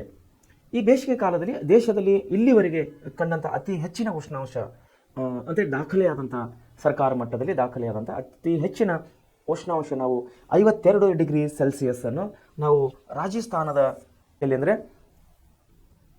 ಡಿಗ್ರಿ ರಾಜಸ್ಥಾನದ ಗಂಗಾನಗರದಲ್ಲಿ ನಾವು ಈ ಒಂದು ಗರಿಷ್ಠ ಪ್ರಮಾಣದ, ಅಂದರೆ ನಮ್ಮ ದೇಶದಲ್ಲಿಯೇ ಗರಿಷ್ಠ ಪ್ರಮಾಣದಲ್ಲಿ ಶೆಕೆಯನ್ನು ಬಂದಂಥದ್ದು ರಾಜಸ್ಥಾನದ ಗಂಗಾನಗರದಲ್ಲಿ. ಎಷ್ಟಂದ್ರೆ 52 ಡಿಗ್ರಿ ಸೆಲ್ಸಿಯಸ್ ಉಷ್ಣಾಂಶವನ್ನು ಅಲ್ಲಿ ದಾಖಲೆಯಾಗಿದೆ. ಅದನ್ನೇ ನಾವು ಇದಕ್ಕೆ ಬಂದಾಗ, ದಕ್ಷಿಣ ಭಾರತಕ್ಕೆ ಬಂದಾಗ, ಅಂದರೆ ಸೌತ್ ಕಡೆ ನಾವು ಬಂದಾಗ 3 ಕಡೆಯಲ್ಲಿ ಸಾಗರಗಳಿಂದ ಅಮೃತವಾಗಿದೆ. ನಿನ್ನ ಪಾಠದಲ್ಲಿ ಕೂಡ ನಾವು ಅಭ್ಯಾಸ ಮಾಡಿದೆವು. ಏನಂದರೆ ಪ್ರಾಕೃತಿಕ ವಿಭಾಗಗಳಲ್ಲಿ ಒಂದು ಕಡೆ ಅರಬ್ಬಿ ಸಮುದ್ರ ಇದೆ, ಇನ್ನೊಂದು ಕಡೆ ಬಂಗಾಳ ಕೊಲ್ಲಿ ಇದೆ, ಕೆಳಗೆ ಹಿಂದೂ ಮಹಾಸಾಗರ ಇದೆ. 3 ಸಮುದ್ರಗಳಿಂದ ಕೂಡಿದಂಥ ನಮ್ಮ ದಕ್ಷಿಣ ಭಾರತವು ಇಲ್ಲಿ ಏನಂದರೆ ಎಲ್ಲಕ್ಕಿಂತ ಕಡಿಮೆ ಶೆಕೆ ನಾವು ಕಂಡಿದ್ದು 32%. ಅಲ್ಲಿಂದ 32ರಿಂದ 35, ಅಂದರೆ ಈ ಮಧ್ಯದಲ್ಲಿ ಎಲ್ಲಕ್ಕಿಂತ ಕಡಿಮೆ ಶೆಕೆಯನ್ನು ಇಲ್ಲಿ ನಮಗೆ ಕಾಣ್ತಾ ಇದೆ. ಹೀಗೆ ಏನಾಗಿದೆ, ಈ ಸಮಯದಲ್ಲಿ ನಾವು ತುಂತುರವಾದಂಥ ಕೆಲವೊಂದು ಸಣ್ಣ ಪುಟ್ಟ ಮಳೆಯನ್ನು ಕಾಣುವರಾಗಿದ್ದೇವೆ. ಆಮೇಲೆ ಏನಪ್ಪ ಅಂದ್ರೆ, ಈ ಮಳೆಯನ್ನು ಪಶ್ಚಿಮ ಬಂಗಾಳದಲ್ಲಿ ಕಾಲ ಬೈಸಾಖಿ ಅಂತ ಕರಿತೇವೆ, ಉತ್ತರ ಪ್ರದೇಶದಲ್ಲಿ ಅಂದೀಸ್ ಅಂತೇಳಿ ಕರಿತೀವಿ, ಕರ್ನಾಟಕದಲ್ಲಿ ಕಾಫಿ ತುಂತೂರು ಅಂತೇಳಿ ಕರಿತೇವೆ, ಹಾಗೂ ಕೇರಳದಲ್ಲಿ ಇದನ್ನು ಮಾವಿನ ಹೊಯ್ಲು ಎಂದು ಕರೆಯುತ್ತಾರೆ. ಬೇಸಿಗೆಯಲ್ಲಿ ದೇಶವು ವಾರ್ಷಿಕ ಮಳೆಯ 10% ಮಾತ್ರ ಪಡೆಯುತ್ತದೆ. ಅಂದರೆ ಸರಾಸರಿ ಮಳೆ ಒಂದು ವರ್ಷಕ್ಕೆ ಎಷ್ಟು ಸರಾಸರಿ ಟೋಟಲ್ ಮಳೆ ಆಗುತ್ತದಲ್ಲ ಅದರಿಂದ ಕೇವಲ 10%, ಅಂದರೆ 100 ಡಿಗ್ರಿ ಆದರೆ ಅದರಲ್ಲಿ 10 ಡಿಗ್ರಿ ಮಾತ್ರ ನಾವು ಬೇಸಿಗೆಯಲ್ಲಿ ಮಳೆಯನ್ನು ಪಡೆಯುವರಾಗಿದ್ದೇವೆ. ಅದು ಕೆಲವೊಂದು ಸೀಮಿತ ಪ್ರದೇಶಗಳಲ್ಲಿ ಮಾತ್ರ ಮಳೆಯನ್ನು ಬೀಳುವುದಾಗಿದೆ. ಸೊ ಈ ರೀತಿ ಬೇಸಿಗೆ ಕಾಲವನ್ನು ಹಂಚಿಕೆ ಮಾಡಲಾಗಿದೆ. ಆಮೇಲೆ ಮುಂಗಾರು ಮಳೆಗಾಲ ಅಥವಾ ನೈಋತ್ಯ ಮಾನ್ಸೂನ್ ಮಾರುತಗಳ ಕಾಲ ಅಂತೇಳಿ ನಾವು ಕರೆಯಲಾಗಿದ್ದೇವೆ. ಇದನ್ನು ಮುಂಗಾರು ಮಳೆಗಾಲ ಅಂತೇಳಿ ಕರೆಯುವರಾಗಿದ್ದೇವೆ. ಭಾರತದಲ್ಲಿ ನೈಋತ್ಯ ಮಾನ್ಸೂನ್ ಮಾರುತಗಳ ಕಾಲ ಎಂದರೆ ಮಳೆಗಾಲ ಅಂದರ್ಥ. ಮುಂಚೆ ಕೂಡ ಹೇಳಿದ ನಿಮಗೆ ನಾನು ಮಾನ್ಸೂನ್ ಅಂದರೆ ಮಳೆಗಾಲ ಬರುವ ಸಮಯ ಜೂನು ಮೊದಲನೇ ವಾರ. ಅದನ್ನೇ ಇಲ್ಲಿ ಏನು ಹೇಳ್ತಾ ಇದ್ದಾರೆ, ಮಾನ್ಸೂನ್ ಮಾರುತಗಳ ಕಾಲ ಅಂತೇಳಿ ನಾವು ಯಾವ ತಿಂಗಳು ನೈಋತ್ಯದಲ್ಲಿ ಮಾನ್ಸೂನ್ ಕಾಲ ಅಂದರೆ ಮಳೆಗಾಲ ಅಂತ ಇದಕ್ಕೆ ಅರ್ಥ ಆಗುತ್ತದೆ. ಆಮೇಲೆ ಇವುಗಳನ್ನು ಮುಂಗಾರು ಮಳೆಗಾಲದ ಮಾರುತಗಳೆಂದು ಕರೆಯುವರಾಗಿದ್ದೇವೆ. ಯಾವ ತಿಂಗಳಿಗೆ? ಜೂನ್ ಮೊದಲನೇ ವಾರದಲ್ಲಿ ಬರುವಂಥ ಮಳೆಗೆ. ಆಮೇಲೆ ಇವು ಜಲಾಂಶ ಪೂರಿತ ಮಾರುತಗಳಾಗಿದ್ದು ಭಾರತದ ಹೆಚ್ಚು ಭಾಗದಲ್ಲಿ ಮಳೆ ಸುರಿಸುತ್ತವೆ. ಜೂನ್ ತಿಂಗಳೇನಿದೆಯಲ್ಲ, ಜೂನ್ ತಿಂಗಳಲ್ಲಿ ಮಳೆಯನ್ನು ತುಂಬ ಹೆಚ್ಚಿನ ಪ್ರಮಾಣದಲ್ಲಿ ಮಳೆ ಬೀಳುವುದಾಗಿದೆ. ಯಾಕಂದರೆ ಮಳೆಗಾಲ ಪ್ರಾರಂಭವಾಗದೆ ಅಲ್ಲೇ ಒಂದೊಂದು ಸಾರಿ 15 ತಾರೀಕು ಮೇಲೆಗಡೆ, ಅಂದರೆ ಜೂನ್ ತಿಂಗಳ 15ನೇ ತಾರೀಕಿನ ಮೇಲೆಗಡೆ ಸಿಕ್ಕಾಪಟ್ಟೆ ಮಳೆ ಆಗುತ್ತವೆ, ಭಾರಿ ಪ್ರಮಾಣದಲ್ಲಿ ಮಳೆ ಆಗುತ್ತದೆ. ಕೆಲವೊಂದು ಸಾರಿ ಮಾತ್ರ ಮೊದಲನೇ ವಾರದಲ್ಲಿ, ಅಂದರೆ 7-8ನೇ ತಾರೀಕಿನ ನಂತರ ಕೆಲವೊಂದು ಸಾರಿ ಹೆಚ್ಚಿನ ಮಳೆಯನ್ನು ನಾವು ಕಾಣುವರಾಗಿದ್ದೇವೆ ಜೂನ್ ತಿಂಗಳಲ್ಲಿ. ಆಮೇಲೆ ಇದು ಜೂನ್ನಿಂದ ಸೆಪ್ಟೆಂಬರ್ವರೆಗೆ ಕಂಡು ಬರುತ್ತದೆ. ಯಾವುದು? ಮುಂಗಾರು ಮಳೆ. ಭಾರತದ ಒಟ್ಟು ವಾರ್ಷಿಕ ಮಳೆಯ ಶೇಕಡ 75ರಷ್ಟು ಮಳೆಯು ಈ ಕಾಲದಲ್ಲಿ ಬೀಳುವುದು. ನೋಡಿರಿ, ಒಟ್ಟು ಒಂದು ವರ್ಷ ದೇಶದಲ್ಲಿ ಒಂದು ವರ್ಷಕ್ಕೆ ನಮಗೆ ಸರಾಸರಿ ಎಷ್ಟು ಮಳೆ ಆಗುತ್ತದಲ್ಲ ಅದರಲ್ಲಿ ಮುಂಗಾರು ಮಳೆಯಲ್ಲಿ ನಾವು ಎಷ್ಟು ಪರ್ಸೆಂಟೇಜನ್ನು ಮಳೆ ಕಾಣುವರಾಗಿದ್ದೇವೆ ಅಂದರೆ ಶೇಕಡ 75%. ಅಂದರೆ 100ರಲ್ಲಿ 3/4 ಭಾಗ ಮಳೆಯನ್ನು ನಾವು ಮುಂಗಾರು ಮಳೆಯಲ್ಲಿ ಕಾಣುವರಾಗಿದ್ದೇವೆ. ಮುಂಗಾರು ಮಳೆ ಅಂದರೆ ಎಲ್ಲಿದ್ದು ಬರ್ತದೆ ನೋಡ್ರಿ, ಜೂನ್ನಿಂದ ಸೆಪ್ಟೆಂಬರ್ವರೆಗೆ. ಅಂದರೆ ಈಗ ಆಗಸ್ಟ್ ತಿಂಗಳಿನಲ್ಲಿ ಇದ್ದೀವಿ ನಾವು, ಅಂದರೆ ಇದು ಮುಂಗಾರು ಮಳೆಯ ನಾವು ಭಾಗದಲ್ಲಿದ್ದೇವೆ. ಓಕೆ. ಆಮೇಲೆ ನೈಋತ್ಯ ಮಾನ್ಸೂನ್ ಮಾರುತಗಳು ಭಾರತವನ್ನು 2 ಕವಲುಗಳಾಗಿ ಪ್ರವೇಶಿಸುತ್ತೆ. ಅವುಗಳೆಂದರೆ ಒಂದು ಅರಬ್ಬಿ ಸಮುದ್ರ ಶಾಖೆ ಹಾಗೂ ಬಂಗಾಳ ಕೊಲ್ಲಿ ಶಾಖೆ. ಅರಬ್ಬಿ ಸಮುದ್ರದ ಶಾಖೆಯು ಪಶ್ಚಿಮ ಘಟ್ಟಗಳಿಂದ ತಡೆಯಲು ಘಟ್ಟಗಳ ಪಶ್ಚಿಮ ಭಾಗಕ್ಕೆ ಹೆಚ್ಚು ಮಳೆ ಸುರಿಯುತ್ತದೆ. ಈ ಮಾರುತಗಳು ಪೂರ್ವಕ್ಕೆ ಮುಂದುವರಿದಂತೆ ಮಳೆ ಕಡಿಮೆಯಾಗುತ್ತದೆ. ಪಶ್ಚಿಮ ಘಟ್ಟಗಳ ಪೂರ್ವ ಭಾಗವು ಮಳೆಯ ನೆರಳಿನ ಅಪರ ಪ್ರದೇಶವೆನಿಸಿದರೆ, ಬಂಗಾಳ ಕೊಲ್ಲಿಯು ಶಾಖೆಯ ಮ್ಯಾನ್ಮಾರ್ ಅಂದರೆ ಬರ್ಮಾ ದೇಶದ ಬಾಂಗ್ಲಾದೇಶ, ಭಾರತ, ಈಶಾನ್ಯ ಭಾಗ, ಹಿಮಾಲಯ ತಪ್ಪಲು ಮತ್ತು ಉತ್ತರದ ಮೈದಾನಗಳ ಕಡೆಗೆ ಮಳೆಯನ್ನು ತರುತ್ತದೆ. ಉತ್ತರ ಭಾರತದಲ್ಲಿ ಪೂರ್ವದಿಂದ ಪಶ್ಚಿಮಕ್ಕೆ ಹೋದಂತೆಲ್ಲ ಮಳೆ ಕಡಿಮೆಯಾಗುತ್ತದೆ. ತಮಿಳುನಾಡು ಹೊರತುಪಡಿಸಿ, ಅಂದರೆ ನಮ್ಮ ದಕ್ಷಿಣ ಭಾರತದ ತಮಿಳುನಾಡು ಹೊರತುಪಡಿಸಿ ಭಾರತದ ಹೆಚ್ಚು ಭಾಗಕ್ಕೆ ನೈಋತ್ಯ ಮಾನ್ಸೂನ್ ಮಾರುತಗಳು ಮಳೆಯನ್ನು ಸುರಿಸುತ್ತವೆ. ಸೊ ಈ ರೀತಿ ಏನಂದರೆ ಮುಂಗಾರು ಮಳೆಯಲ್ಲಿ ಏನಪ್ಪ ಅಂದ್ರೆ ನಾವು ಜೂನ್ನಿಂದ ಸೆಪ್ಟೆಂಬರ್ವರೆಗೆ ನಾವು ಈ ಮಳೆಯನ್ನು ಕಾಣುವರಾಗಿದ್ದೇವೆ. ಇದು ದೇಶದಲ್ಲಿ ಸರಾಸರಿಯ 75% ಮಳೆಯನ್ನು ನಾವು ಈ ಜೂನ್, ಜುಲೈ, ಆಗಸ್ಟ್ ಮತ್ತು ಸೆಪ್ಟೆಂಬರ್ ಈ 4 ತಿಂಗಳಲ್ಲಿ ಕಾಣುವರಾಗಿದ್ದೇವೆ. ಆಮೇಲೆ ಮಾನ್ಸೂನ್ ಮಾರುತಗಳ ನಿರ್ಗಮನ ಕಾಲ ಅಥವಾ ಹಿಂಗಾರು ಕಾಲ. ಅಕ್ಟೋಬರ್ ತಿಂಗಳ ಕೊನೆಯ ಭಾಗ, ಅಂದರೆ ಇವಾಗ ಆಗಸ್ಟ್ ತಿಂಗಳು ನಡೀತಾ ಇದೆ, ಮುಂದೆ ಬರುವ ತಿಂಗಳು ಯಾವುದ್ರಿ? ಸೆಪ್ಟೆಂಬರ್ ತಿಂಗಳ. ಅಂದರೆ ಈಗ ನಾವು ಚಾಲ್ತಿಯಲ್ಲಿದ್ದಂಥ ತಿಂಗಳು ಮತ್ತು ಬರುವಂಥ ಮುಂದಿನ ತಿಂಗಳು ಅಂದರೆ ಯಾವುದು? ಸೆಪ್ಟೆಂಬರ್ ಬಿಟ್ಟು ನೆಕ್ಸ್ಟ್ ಬರುವಂಥದ್ದು ಅಕ್ಟೋಬರ್ ತಿಂಗಳು ಏನಿರುತ್ತಲ್ಲ ಅಲ್ಲಿ ಏನಾಗ್ತದೆ ಅಂದರೆ ಅಕ್ಟೋಬರ್ ತಿಂಗಳ ಕೊನೆಯ ಭಾಗದಲ್ಲಿ ಏನಾಗಿದೆ, ಭಾರತದ ಉಪಖಂಡದಲ್ಲಿ ಮಳೆ ಸುರಿದ ಪರಿಣಾಮವಾಗಿ ಉಷ್ಣಾಂಶವು ಕಡಿಮೆ ಆಗುತ್ತದೆ. ಅಂದರೆ ಭಾರತದ ಉಪಖಂಡದಲ್ಲಿ ಅಲ್ಲಿ ಕೆಲವೊಂದು ಸಾರಿ ಮಳೆ ಆಗುವಂಥ ಚಾನ್ಸಸ್ ಇರ್ತದೆ. ಆವಾಗ ಉಷ್ಣ ಏನಾಗ್ತದೆ, ಆಟೋಮೆಟಿಕ್ ಆಗಿ ಶೆಕೆ ಕಡಿಮೆ ಆಗ್ತದೆ. ಸ್ವಲ್ಪ ಚಳಿಯಲ್ಲಿ ಅಂದರೆ ಕೋಲ್ಡ್ ವಾತಾವರಣದಂತಲ್ಲಿ ತಂಪಾದ ವಾತಾವರಣ ಹೆಚ್ಚಾಗುತ್ತದೆ. ಆಮೇಲೆ ಸೂರ್ಯನ ಕಿರಣಗಳು ಕೂಡ ಈ ಅವಧಿಯಲ್ಲಿ ಸೂರ್ಯನ ಕಿರಣಗಳು ಈ ಸಮಯದಲ್ಲಿ ದಕ್ಷಿಣ ಗೋಳಾರ್ಧದಲ್ಲಿ ಲಂಬವಾಗಿ ಬೀಳುವುದರಿಂದ ಇದರಿಂದ ಉತ್ತರ ಗೋಳಾರ್ಧದಲ್ಲಿ ಉಷ್ಣಾಂಶವು ಕಡಿಮೆಯಾಗುತ್ತದೆ. ಅಂದರೆ ಸೂರ್ಯನ ಕಿರಣಗಳು ಏನಾಗ್ತದೆ, ದಕ್ಷಿಣ ಗೋಳಾರ್ಧದಲ್ಲಿ ಲಂಬವಾಗಿ ಬೀಳುವುದರಿಂದ ಇವು ಉತ್ತರಾರ್ಧಗೋಳದಲ್ಲಿ ಉಷ್ಣಾಂಶ ಇಲ್ಲಿ ಕಡಿಮೆಯಾಗುತ್ತದೆ. ಪರಿಣಾಮವಾಗಿ ಈ ಪ್ರದೇಶವು ಹೆಚ್ಚು ಒತ್ತಡ ಪ್ರದೇಶವಾಗಿ ಪರಿವರ್ತನೆಯಾಗುತ್ತದೆ. ಅದಕ್ಕಾಗಿ ನೈಋತ್ಯ ಮಾನ್ಸೂನ್ ಮಾರುತಗಳು ಅಂದರೆ ಅಕ್ಟೋಬರ್ನಿಂದ ಹಿಂದೆ ಸರಿಯಲು ಪ್ರಾರಂಭ ಮಾಡುತ್ತದೆ. ನಿಧಾನವಾಗಿ ನವೆಂಬರ್ ತಿಂಗಳ ಅಂತ್ಯದ ವೇಳೆಗೆ ಇವು ಬೀಸುವುದನ್ನು ನಿಲ್ಲಿಸುತ್ತವೆ. ಇದನ್ನೇ ಮಾನ್ಸೂನ್ ಮಾರುತಗಳ ನಿರ್ಗಮನ ಕಾಲ ಅಂಥೇಳಿ ನಾವು ಕರೆಯುವರಾಗಿದ್ದೇವೆ, ಅಥವಾ ಈಶಾನ್ಯ ಮಾನ್ಸೂನ್ ಮಾರುತಗಳ ಕಾಲ ಎಂದು ಕರೆಯುವರು. ಈ ಅವಧಿಯಲ್ಲಿ ಭಾರತವು ವಾರ್ಷಿಕ ಮಳೆಯ ಶೇಕಡ 13ರಷ್ಟು ಮಳೆಯನ್ನು ಈ ತಿಂಗಳಲ್ಲಿ ನಾವು ಪಡೆಯುವರಾಗಿದ್ದೇವೆ. ಅಂದರೆ ಮುಂಗಾರು ಮಳೆಯಲ್ಲಿ 75% ನಾವು ಪಡೆದರೆ ಕೇವಲ 13% ಮಳೆಯನ್ನು ನಾವು ಹಿಂಗಾರು ಮಳೆಯಲ್ಲಿ ನಿರೀಕ್ಷೆ ಮಾಡಬಹುದಾಗಿದೆ. ಆಮೇಲೆ ಈ ಕಾಲದಲ್ಲಿ ಭೂಮಿ ಮತ್ತು ಸಾಗರ, ಯಾವ ಕಾಲದಲ್ಲಿ? ಹಿಂಗಾರು ಮಳೆಯ ಕಾಲದಲ್ಲಿ ಭೂಮಿ ಮತ್ತು ಸಾಗರ ಭಾಗಗಳ ನಡುವಿನ ಉಷ್ಣಾಂಶ ಹಾಗೂ ಒತ್ತಡದಲ್ಲಿನ ವ್ಯತ್ಯಾಸದಿಂದಾಗಿ ಉಷ್ಣವಲಯ ಆವರ್ತ ಮಾರುತಗಳು ಚಂಡಮಾರುತಗಳು ಬಂಗಾಳ ಕೊಲ್ಲಿಯಲ್ಲಿ ಮತ್ತು ಅರಬ್ಬಿ ಸಮುದ್ರಗಳಲ್ಲಿ ನಿರ್ಮಾಣವಾಗುತ್ತವೆ. ಈ ಪರ್ವತ ಮಾರುತಗಳು ಅಧಿಕ ವೇಗ ಹಾಗೂ ಮಳೆಯಿಂದ ಕೂಡಿರುತ್ತವೆ. ಇವು ಜೀವ ಹಾಗೂ ಆಸ್ತಿಯನ್ನು ಉಂಟು ಮಾಡುತ್ತವೆ, ಆಸ್ತಿಗೆ ಹಾನಿಯನ್ನು ಉಂಟು ಮಾಡುತ್ತವೆ, ಆದರೆ ಒಳನಾಡಿಗೆ ಸಾಕಷ್ಟು ಮಳೆ ತರುತ್ತದೆ. ಸೊ ಇಲ್ಲಿ ಒಂದು ಚಟುವಟಿಕೆ ಕೊಟ್ಟಿದ್ದಾರೆ. ಏನಂದರೆ ದಿನಪತ್ರಿಕೆಗಳಲ್ಲಿ ನೀಡುವ ದೇಶದ ಪ್ರಮುಖ ನಗರಗಳಿನ ಉಷ್ಣಾಂಶ ವಿವರಗಳನ್ನು ಸಂಗ್ರಹಿಸಿರಿ. ಉಷ್ಣಾಂಶದಲ್ಲಾಗುವ ವ್ಯತ್ಯಾಸದ ಬಗ್ಗೆ ಶಿಕ್ಷಕರೊಂದಿಗೆ ಚರ್ಚಿಸಿರಿ. ಅಂದರೆ ಮನೆಯಲ್ಲಿ ನಿಮಗೆ ಒಂದು ವೇಳೆ ದಿನಪತ್ರಿಕೆ ಬರುತ್ತದೆ ಅಂದರೆ ದಿನಾಲು ಪರವಾಗಿಲ್ಲ, ಒಂದು ವೇಳೆ ಸ್ಕೂಲ್ನಲ್ಲಿದ್ದರೆ ಅಥವಾ ಯಾರಾದರೂ ಅಕ್ಕಪಕ್ಕ ಫ್ರೆಂಡ್ಸ್ ಅವರ ಮನೆ ಕಡಿದರೆ ಪೇಪರ್ ಮೇಲೆ, ಆ ಪೇಪರ್ನಲ್ಲಿ ಯಾವುದೇ ಪೇಪರ್, ಅದು ಕನ್ನಡ ಇರ್ಬೋದು, ಹಿಂದಿ ಇರ್ಬೋದು, ಇಂಗ್ಲೀಷ್ ಇರ್ಬೋದು, ಯಾವುದೇ ಪತ್ರಿಕೆ ಇದ್ದರೆ ಅಲ್ಲಿ ದಿನನಿತ್ಯದ ಇಂದಿನ ಗರಿಷ್ಠ ಉಷ್ಣಾಂಶ ಅಂಥೇಳಿ ಬರ್ತಾ ಇರ್ತದೆ. ಅದನ್ನು ತಾವು ಇಡೀ ವರ್ಷದ ಅಥವಾ ಸಾಧ್ಯವಾದ ಮಟ್ಟಿಗೆ ಅದನ್ನು ಲೆಕ್ಕವನ್ನಿಟ್ಟು ಅಂದರೆ ಒಂದು ಸೈಡಿಗೆ ಬರ್ಕೊಂಡು ಅದರ ಬಗ್ಗೆ ಅಂದರೆ ವ್ಯತ್ಯಾಸ ಏನು ಹೆಚ್ಚು ಕಮ್ಮಿ ಆಗ್ತಿರ್ತಲ್ಲ ಅದರ ಬಗ್ಗೆ ತಾವು ನಿಮ್ಮ ಶಾಲೆಯ ಶಿಕ್ಷಕರೊಂದಿಗೆ ಈ ವಿಷಯವನ್ನು ಚರ್ಚೆ ಮಾಡ್ಬೋದು ಅಂತೇಳಿ ಇಲ್ಲಿ ವಿಷಯವನ್ನು ಕೊಡಲಾಗಿದೆ. ಆಮೇಲೆ ಚಳಿಗಾಲ. ಚಳಿಗಾಲ ಯಾವಾಗ ಬರ್ತದೆ ನೋಡ್ರಿ. ಈಗ ನಾವು ಮುಂಗಾರು ಮಳೆ ನೋಡಿವಿ, ಹಿಂಗಾರು ಮಳೆ ನೋಡಿವಿ, ಆಮೇಲೆ ಮುಂಗಾರು ಮಳೆ, ಹಿಂಗಾರು ಮಳೆ ಆದಮೇಲೆ ಈಗ ನಾವು ಚಳಿಗಾಲಕ್ಕೆ ಬರ್ತಾ ಇದ್ದೀವಿ. ಚಳಿಗಾಲಕ್ಕೆ ನಾವು ಬರ್ತಾ ಇದ್ದೀವಿ. ಭಾರತದಲ್ಲಿ ಚಳಿಗಾಲದ ಅವಧಿಯು ಡಿಸೆಂಬರ್ನಿಂದ ಆರಂಭ ಆಗಿ ಫೆಬ್ರವರಿವರೆಗೆ ಕೊನೆಯವರೆಗೂ ಮುಂದುವರಿಯುತ್ತದೆ. ಅಂದರೆ ಎಷ್ಟು ತಿಂಗಳಾಯ್ತು ನೋಡ್ರಾಗ? ಫೆಬ್ರವರಿಯಿಂದ ಡಿಸೆಂಬರ್ ಅಂದರೆ ಎಷ್ಟು ತಿಂಗಳಾಗ್ತಾರೆ? ಡಿಸೆಂಬರ್ 1, ಜನವರಿ 2 ಮತ್ತು ಫೆಬ್ರವರಿ 3. ಮಾರ್ಚ್ಗೆ ಏನಾಗ್ತದೆ? ಮತ್ತೆ ಏನಾಗ್ತದೆ? ಮಾರ್ಚ್ಗೆ ಬೇಸಿಗೆ ಕಾಲ ಬರ್ತಾ ಇದೆ. ಸೊ ಮಾರ್ಚ್ ತಿಂಗಳು ಇದಕ್ಕೆ ಕೌಂಟಿಂಗ್ ಬರೋದಿಲ್ಲ, ಮಾರ್ಚ್ ತಿಂಗಳ ಲೆಕ್ಕಕ್ಕೆ ಇಡೋದಿಲ್ಲ. ಡಿಸೆಂಬರಿಂದ ಫೆಬ್ರವರಿ ಅಂದರೆ ಕೇವಲ 3 ತಿಂಗಳು ಮಾತ್ರ. 3 ತಿಂಗಳಂದರೆ ಇದನ್ನು ನಾವು ಚಳಿಗಾಲ ಅಂತೇಳಿ ನಾವು ಕರೆಯುವರಾಗಿದ್ದೇವೆ. ಭಾರತದಲ್ಲಿ ಚಳಿಗಾಲ ಅವಧಿಯು ಡಿಸೆಂಬರ್ನಿಂದ ಆರಂಭವಾಗಿ ಫೆಬ್ರವರಿ ಕೊನೆಯವರೆಗೆ ಮುಂದುವರಿಯೋದು. ಈ ಅವಧಿಯಲ್ಲಿ ಭಾರತದ ಮೇಲೆ ಸೂರ್ಯನ ಕಿರಣಗಳು ಓರೆಯಾಗಿ ಬೀಳುವುದರಿಂದ ಉಷ್ಣಾಂಶ ಕಡಿಮೆಯಾಗುತ್ತದೆ. ಉತ್ತರದ ಲಡಾಖ್ ಮತ್ತು ಜಮ್ಮು ಕಾಶ್ಮೀರ, ಹಿಮಾಚಲ ಪ್ರದೇಶ ಹಾಗೂ ಉತ್ತರದ ಮೈದಾನ ಪ್ರದೇಶಗಳಲ್ಲಿ ಅತಿ ಹೆಚ್ಚು ಕಡಿಮೆ ಉಷ್ಣಾಂಶವನ್ನು ಕಂಡುಬರುತ್ತದೆ. ಕೆಲವು ಕಡೆ ಉಷ್ಣಾಂಶವು ನೀರು ಹೆಪ್ಪುಗಟ್ಟುವ ಬಿಂದುವಿಗಿಂತಲೂ ಕಡಿಮೆ ಇರುವುದು. ಆದರೆ ದಕ್ಷಿಣ ಭಾರತದಲ್ಲಿ ಉಷ್ಣಾಂಶವು ಸಾಧಾರಣವಾಗಿದ್ದು ಹವಾಮಾನವು ಹಿತಕರವಾಗಿರುತ್ತದೆ. ಭಾರತವು ತನ್ನ ವಾರ್ಷಿಕ ಮಳೆಯ ಶೇಕಡ 2% ಮಾತ್ರ ಈ ಅವಧಿಯಲ್ಲಿ ನಾವು ಪಡೆಯುವುದು. ಆದ್ದರಿಂದ ಚಳಿಗಾಲವು ಭಾರತದಲ್ಲಿ ಅತಿ ಕಡಿಮೆ ಮಳೆ ಬೀಳುವ ಅವಧಿಯಾಗಿದೆ. ಸೊ ಒಂದು ವಿಷಯನ ತಾವು ನೆನಪಿಟ್ಕೋಬೇಕು. ಇಲ್ಲಿ ಯಾವ ಸಮಯದಲ್ಲಿ ನಾವು ಎಷ್ಟು ಮಳೆಯನ್ನು ಪಡೆಯುವರಾಗಿದ್ದೇವೆ ಅನ್ನೋದನ್ನು ಇಲ್ಲಿ ಕೊಡ್ತಾ ಇದ್ದಾರೆ.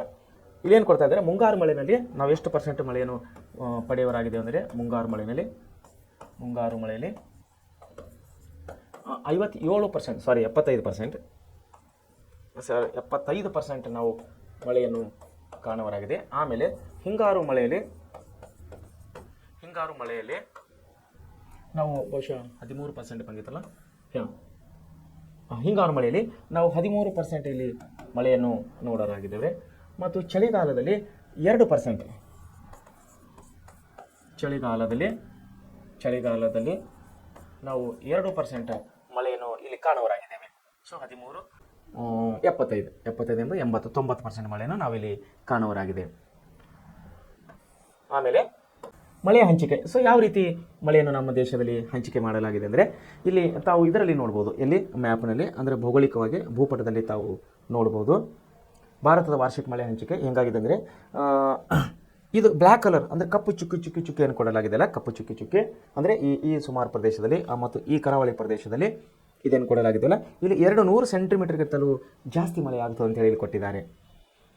ಎಲ್ಲಿ ಈ ಕಪ್ಪು ಕಲರ್ ಏನಲ್ಲ ಇಲ್ಲಿ ಮತ್ತು ಈ ಕಡೆ ಕರಾವಳಿ ಕಡೆ ಅಂದರೆ ಪೂರ್ವ ಭಾಗದಲ್ಲಿ ಬಂಗಾಳ ಕೊಲ್ಲಿ ಏರಿಯಾನಲ್ಲಿ ಮತ್ತು ಕರಾವಳಿ ಪ್ರದೇಶದಲ್ಲಿ 200 ಸೆಂಟಿಮೀಟರ್ಗಿಂತ ಇಲ್ಲಿ ಜಾಸ್ತಿ ಮಳೆ ಆಗ್ತದೆ ಅಂತ ಹೇಳಿ ಭೂಭಾಗದಲ್ಲಿ ಕೊಡಲಾಗಿದೆ.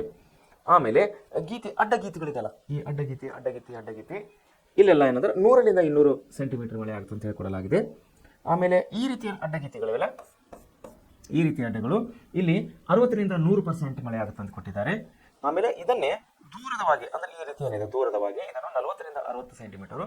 ಆಮೇಲೆ ಚಿಕ್ಕ ಡಾಟ್ಸ್ಗಳಿದೆಲ್ಲ ಇದನ್ನು 40 ಸೆಂಟಿಮೀಟರ್ಗಿಂತ ಕಡಿಮೆ ಮಳೆ ಆಗ್ತದೆ ಅಂತೇಳಿ ಇಲ್ಲಿ ಭೂಭಾಗದಲ್ಲಿ ಕೊಡಲಾಗಿದೆ. ಸೊ ಇಲ್ಲಿ ಏನಂದರೆ ದೇಶವಾರ ಇಡೀ ದೇಶದಲ್ಲಿ ಯಾವ ರೀತಿ ಮಳೆಯನ್ನು ಹಂಚಿಕೆ ಮಾಡಲಾಗಿದೆ ಅನ್ನೋದು ಇಲ್ಲಿ ಕೊಟ್ಟಿದ್ದಾರೆ. ಭಾರತದಲ್ಲಿ ಸಾಮಾನ್ಯವಾಗಿ ನೈಋತ್ಯ ಮಾನ್ಸೂನ್ ಮಾರುತಗಳ ಕಾಲದಲ್ಲಿ ಮಳೆಯಾಗುತ್ತದೆ. ಭಾರತವು ವರ್ಷದ ಎಲ್ಲ ಅವಧಿಗಳಲ್ಲೂ ಮಳೆಯನ್ನು ಪಡೆಯುತ್ತದೆ. ಭಾರತವು ವರ್ಷದ ಎಲ್ಲ ಅವಧಿ ಅಂದರೆ ಚಳಿಗಾಲ, ಮಳೆಗಾಲ, ಬೇಸಿಗೆಗಾಲ ಎಲ್ಲ ಕಾಲದಲ್ಲಿ ಕೆಲವೊಂದು ಪ್ರದೇಶಗಳಿಗೆ ಅಂದರೆ ಒಂದೊಂದು ಪ್ರದೇಶಗಳಲ್ಲಿ ಒಂದೊಂದು ಸಾರಿ ಇಲ್ಲಿ ಇಡೀ ದೇಶದಲ್ಲಿ 12 ತಿಂಗಳು ನಾವು ಮಳೆಯನ್ನು ಪಡೆಯುವರಾಗಿದ್ದೇವೆ. ದೇಶದ ಸರಾಸರಿ ಮಳೆಯ ಪ್ರಮಾಣ 118 ಸೆಂಟಿಮೀಟರ್ಗಳಿಷ್ಟು. ಆದರೆ ವಿವಿಧ ಕಾಲದಲ್ಲಿ ಅಂದರೆ ಬೇರೆ ಬೇರೆ ಕಾಲಗಳಲ್ಲಿ ಪ್ರದೇಶಗಳಲ್ಲಿ ಮಳೆ ಬೀಳುವುದು ಅಲ್ಲದೆ ಮಳೆಯ ಪ್ರಮಾಣವು ಒಂದು ಪ್ರದೇಶದಿಂದ ಮತ್ತೊಂದು ಪ್ರದೇಶಕ್ಕೆ ವ್ಯತ್ಯಾಸವಾಗುತ್ತಾ ಇದೆ. ಮಳೆಯ ಹಂಚಿಕೆಯ ಆಧಾರದ ಮೇಲೆ ಭಾರತವನ್ನು 3 ಭಾಗಗಳಾಗಿ ನಾವು ವಿಂಗಡಣೆ ಮಾಡಲಾಗಿದೆ. ಒಂದು ಕಡಿಮೆ ಮಳೆ ಬೀಳುವ ಪ್ರದೇಶ, ಒಂದು ಕಡಿಮೆ ಮಳೆ ಬೀಳುವಂಥ ಒಂದು ಪ್ರದೇಶ. ಕಡಿಮೆ ಮಳೆ ಬೀಳುವಂಥ ಪ್ರದೇಶ ಯಾವುದಂದ್ರೆ, ಈ ಪ್ರದೇಶದಲ್ಲಿ ವಾರ್ಷಿಕ ಸುಮಾರು 50 ಸೆಂಟಿಮೀಟರ್ಗಿಂತ ಕಡಿಮೆ ಮಳೆ ಬೀಳ್ತಾ ಇದೆ. ವಾರ್ಷಿಕವಾಗಿ 50 ಸೆಂಟಿಮೀಟರ್ಗಿಂತ ಕಡಿಮೆ ಮಳೆಯನ್ನು ಬೀಳ್ತಾ ಇದೆ. ಇದು ರಾಜಸ್ಥಾನದ ಥಾರ್ ಮರುಭೂಮಿ ಪ್ರದೇಶ. ಇದು ರಾಜಸ್ಥಾನದ ಥಾರ್ ಮರುಭೂಮಿ ಪ್ರದೇಶ. ಭೂಮಿ ಅಂತೇಳಿ ನಾವು ಭೂಮಿ ಪ್ರದೇಶ ಅಂತೇಳಿ ಕರೆಯುವರಾಗಿದ್ದೇವೆ. ಯಾಕಂದರೆ ಅಲ್ಲಿ ಶೆಕೆ ಜಾಸ್ತಿ, ಉಸುಕಿನಿಂದ ಕೂಡಿದಂಥ ಮರುಭೂಮಿ ಆಗಿದ್ದರಿಂದ ಅಲ್ಲಿ ಮಳೆಯನ್ನು ಕಡಿಮೆ ಬೀಳ್ತಾ ಇದೆ. ಆಮೇಲೆ ಅದಕ್ಕೆ ಹೊಂದಿಕೊಂಡಿರುವಂಥ ಪಂಜಾಬ್, ಹರಿಯಾಣ, ಗುಜರಾತ್ನ ಕಚ್ ಪ್ರದೇಶ ಮತ್ತು ಜಮ್ಮು ಮತ್ತು ಕಾಶ್ಮೀರದ ಕೆಲವೊಂದು ಪ್ರದೇಶಗಳು ಮತ್ತು ಮಹಾರಾಷ್ಟ್ರದ ಪೂರ್ವ ಭಾಗ, ಕರ್ನಾಟಕದ ಒಳನಾಡು ಕಡಿಮೆ ಮಳೆ ಬೀಳುವ ವಲಯಗಳಾಗಿವೆ. ರಾಜಸ್ಥಾನದ ಜೈಸಲ್ಮೇರ್ ಎಂಬ ಜಿಲ್ಲೆಯ ರೋಯ್ಲಿ ಪಡೆಯು ವಾರ್ಷಿಕ ಸರಾಸರಿ ಮಳೆಯ 8.3%ಗಳಾಗಿದೆ. ಇದು ಭಾರತದಲ್ಲಿ ಅತಿ ಕಡಿಮೆ ಮಳೆ ಬೀಳುವ ಪ್ರದೇಶವಾಗಿದೆ. ಯಾವುದ್ರೆ ಇದು? ರಾಜಸ್ಥಾನದ ಜೈಸಲ್ಮೇರ್ ಜಿಲ್ಲೆಯ ರೋಯ್ಲಿ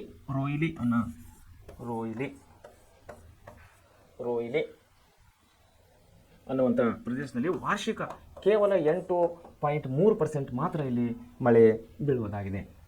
ಆಮೇಲೆ ಸಾಧಾರಣ ಮಳೆ, ಒಂದು ಕಡಿಮೆ ಮಳೆಯನ್ನು ನೋಡಿ ನಮಗೆ. ಎರಡನೇದಾಗಿ ಸಾಧಾರಣ ಮಳೆ ಅಂದರೆ ಈ ಕಡೆ ಜಾಸ್ತಿ ಕೂಡ ಇರೋದಿಲ್ಲ, ಈ ಕಡೆ ಕಡಿಮೆ ಕೂಡ ಇರೋದಿಲ್ಲ. ಅದನ್ನು ನಾವು ಸಾಧಾರಣ ಮಳೆ ಅಂತೇಳಿ ಕರೆಯೋರಾಗಿದ್ದೇವೆ. ಸಾಧಾರಣ ಮಳೆ, ಇಲ್ಲಿ ಏನಿದೆ ಸಾಧಾರಣ ಮಳೆ ಯಾವ ಪ್ರದೇಶದಲ್ಲಿ ಎಷ್ಟು ಬೀಳ್ತಾ ಇದೆ ಅನ್ನೋದನ್ನು ನೋಡೋಣ. ಇಲ್ಲಿ ವಾರ್ಷಿಕ ಸುಮಾರು 50ರಿಂದ 250 ಸೆಂಟಿಮೀಟರ್ ಒಳಗೆ ಇಲ್ಲಿ ಮಳೆಯನ್ನು ಬೀಳ್ತಾ ಇದೆ. ಒಂದು 50 ಸೆಂಟಿಮೀಟರ್ನಿಂದ 250 ಸೆಂಟಿಮೀಟರ್ ಪರ್ಸೆಂಟೇಜ್ವರೆಗೆ ಇಲ್ಲಿ ಮಳೆಯನ್ನು ಬೀಳ್ತಾ ಇದೆ. ಈ ಪ್ರದೇಶವು ಅತಿ ಕಡಿಮೆ ಮತ್ತು ಅತಿ ಹೆಚ್ಚು ಮಳೆ ಬೀಳುವ ಪ್ರದೇಶಗಳನ್ನು ಬಿಟ್ಟು ಭಾರತದ ಉಳಿದೆಲ್ಲ ಭಾಗಗಳು ಒಳಗೊಂಡಿದೆ. ಅಂದರೆ ಇಡೀ ದೇಶದ ಎಲ್ಲಕ್ಕಿಂತ ಹೆಚ್ಚು ಮಳೆ ಬೀಳುವಂಥ ಪ್ರದೇಶ ಮತ್ತು ಎಲ್ಲಕ್ಕಿಂತ ಕಡಿಮೆ ಮಳೆ ಬೀಳುವಂಥ ಪ್ರದೇಶ, ಇವೆರಡನ್ನು ಬಿಟ್ಟು ಅಂದರೆ ಹೆಚ್ಚು ಮಳೆ ಕಡಿಮೆ ಮಳೆ ಈ ಎರಡು ಮಳೆಯನ್ನು ಬಿಟ್ಟು ಉಳಿದಂಥ ಎಲ್ಲ ಭಾಗ ಏನಿದೆ ನಮ್ಮ ದೇಶದ, ಅದನ್ನು ನಾವು ಸಾಧಾರಣ ಮಳೆ ಬೀಳುವಂಥ ಪ್ರದೇಶ ಅಂತ ಹೇಳಿ ಕರೆಯೋರಾಗಿದ್ದೇವೆ. ಸೊ ಅಧಿಕ ಮಳೆ, ಈಗ ಮೂರನೇದಾಗಿ ಅಧಿಕ ಮಳೆ ನೋಡ್ರಿ.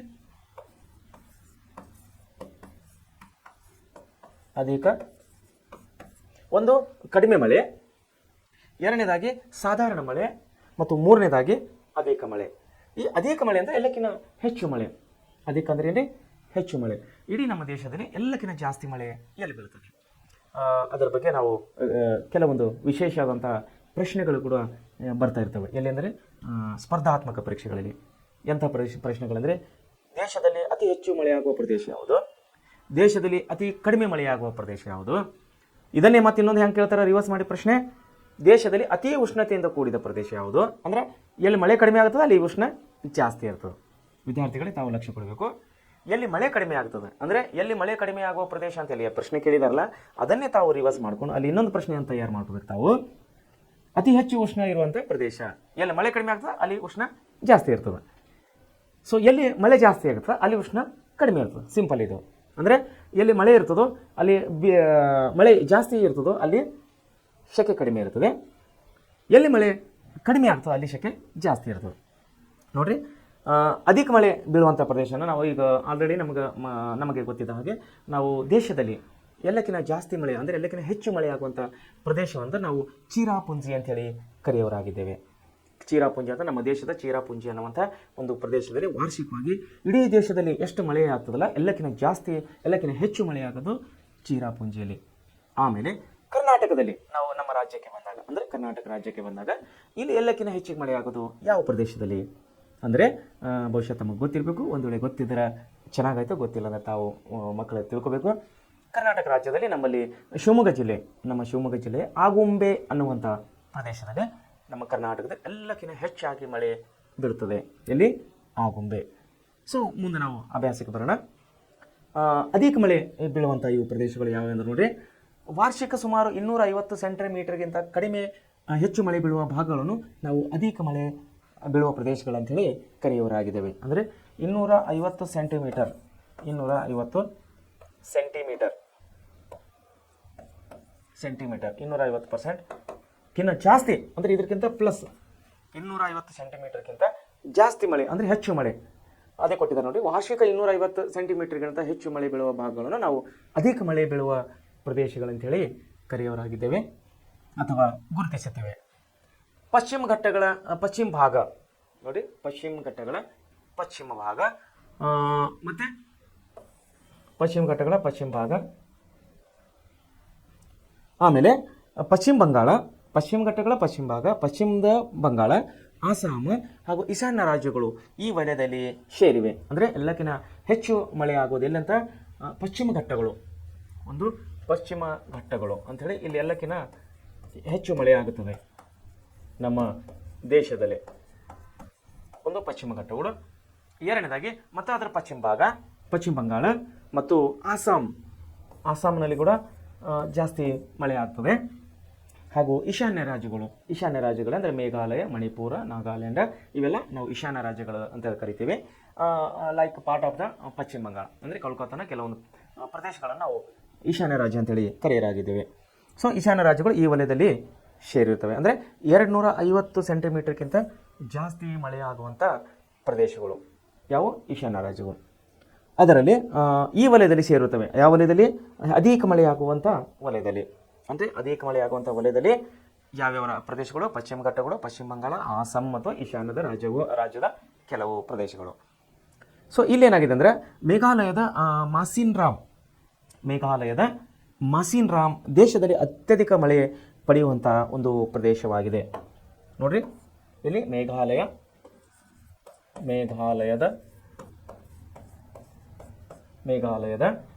ಮಾಸಿನ್ ರಾಮ್ ಎಂಬಂತಹ ಪ್ರದೇಶವು ನಮ್ಮ ದೇಶದ ಎಲ್ಲಕ್ಕಿಂತ ಹೆಚ್ಚು ಮಳೆ ಬೀಳುವಂತಹ ಒಂದು ಪ್ರದೇಶವಾಗಿದೆ. ಅತ್ಯಧಿಕ ಮಳೆ ಪಡೆಯುವ ಪ್ರದೇಶ ಇದು. ಪ್ರಪಂಚದಲ್ಲಿ ಅತಿ ಹೆಚ್ಚು ಮಳೆಯನ್ನು ದಾಖಲಿಸಿದೆ. ನೋಡಿ, ನಮ್ಮ ದೇಶಕ್ಕಂತೂ ಎಲ್ಲಕ್ಕಿಂತ ಹೆಚ್ಚು ಮಳೆಯುವಂಥ ಪ್ರದೇಶ ಇದು ಮೇಘಾಲಯದ ಮಾಸಿನ್ ರಾಮ್. ಆದರೆ ಕೆಲವೊಂದು ಸಾರಿ ಮಳೆ ಹೆಚ್ಚಿಗೆ ಬಿದ್ದಾಗ ಇಡೀ ಜಗತ್ತಿನಲ್ಲಿಯೇ ಜಾಗತಿಕವಾಗಿ ಹೆಚ್ಚಿಗೆ ಮಳೆ ಬೀಳುವಂಥ ಪ್ರದೇಶ ಅಂತೇಳಿ ಕೂಡ ಇದು ಗುರುತಿಸಲ್ಪಟ್ಟಿದೆ. ಸೊ ದೇಶದ ಆರ್ಥಿಕ ಬೆಳವಣಿಗೆಯ ಮೇಲೆ ವಾಯುಗುಣವು ಹೆಚ್ಚಿನ ಪ್ರಭಾವ ಬೀರುತ್ತದೆ. ನಮ್ಮ ದೇಶದ ಆರ್ಥಿಕ ಅಂದರೆ ಎಕನಾಮಿಕಲಿ ಅಂತ ಹೇಳಿ ಕರಿತೀವಿ ನಾವು, ಎಕನಾಮಿಕಲ್ ಸ್ಟೇಟಸ್ ಅಂತ ಕರಿತೀವಿ. ಆರ್ಥಿಕತೆಯನ್ನು ಡೆವಲಪ್ ಆಗಬೇಕು. ಆರ್ಥಿಕತೆಯನ್ನು ನಮ್ಮದಲ್ಲಿ ಸುಧಾರಣೆ ಆಗಬೇಕಂದ್ರೆ ನಮಗೇನು ಬೇಕು? ಕೃಷಿಯನ್ನು ಉತ್ತೇಜನ ಆಗಬೇಕು. ಕೃಷಿ ಬೆಳೆಗಳು ಹೇರಳವಾಗಿ ಬೆಳೆಯಬೇಕು. ಹೇರಳವಾಗಿ ಬೆಳಿಬೇಕಂದ್ರೆ ಏನು ಬೇಕಲ್ಲಿ? ಮಳೆ ಬೇಕು. ಮತ್ತು ಮಳೆನೇ ಬಿದ್ದಿಲ್ಲ ಅಂದಮೇಲೆ ಬೆಳೆ ಹೇಗೆ ಬರ್ತವೆ? ಮಳೆ ಬಿದ್ದಿಲ್ಲ ಅಂದಮೇಲೆ ಬೆಳೆ ಹೇಗೆ ಬರ್ತವೆ? ಬೆಳೆ ಇಲ್ಲ ಅಂದಮೇಲೆ ಮನುಷ್ಯ ಬದುಕೋದು ಹೇಗೆ? ಒಂದಿನ ಮನುಷ್ಯ ಬದುಕಿಲ್ಲ ಅಂದರೆ ಮುಂದೆ ಪರಿಣಾಮ ಏನು? ಬದುಕ್ತಾನಂದರೆ ಅವನಿಗೆ ಬೇಕಾದಷ್ಟು ಮತ್ತು ಅವನಿಗೆ ಜೀವನಕ್ಕೆ ಎಷ್ಟು ಬೇಕು ಅಷ್ಟು. ಹಾಗೆ ವ್ಯಾಪಾರಕ್ಕಾಗಿ ಅಂದರೆ ಬೇರೆ ದೇಶ ಕೂಡ ನಮ್ಮಲ್ಲಿಂದ ಸುಮಾರು ಆಹಾರ ಪದಾರ್ಥಗಳು ರಫ್ತು ಆಗ್ತವೆ ಬೇರೆ ಕಂಟ್ರಿಗಳಿಗೆ. ಉದಾಹರಣೆಗಾಗಿ ಕಾಫಿ, ಚಹಾ ಪುಡಿ, ಹಾಲು. ಕೆಲವೊಂದು ದೇಶಗಳಲ್ಲಿ ಹಾಲೇ ಇಲ್ಲ, ಕೆಲವೊಂದು ದೇಶಗಳಲ್ಲಿ ಚಹಾ ಪುಡಿಗಳು ಇಲ್ಲವೇ ಇಲ್ವ. ಅಂಥ ದೇಶಗಳಿಗೆ ನಮ್ಮ ದೇಶದಿಂದ ಆಸಾಂನಿಂದ ಅಂದರೆ ಆಸಾಂ ನಮ್ಮ ದೇಶದಲ್ಲಿ ಎಲ್ಲಕ್ಕಿಂತ ಚಾಯ್ ಬೆಳೆಯುವ ಹೆಚ್ಚು ಟೀ ಕಾಫಿ ಬೆಳೆಯುವ ಪ್ರದೇಶ ಅಂದರೆ ಯಾವುದ್ರೆ?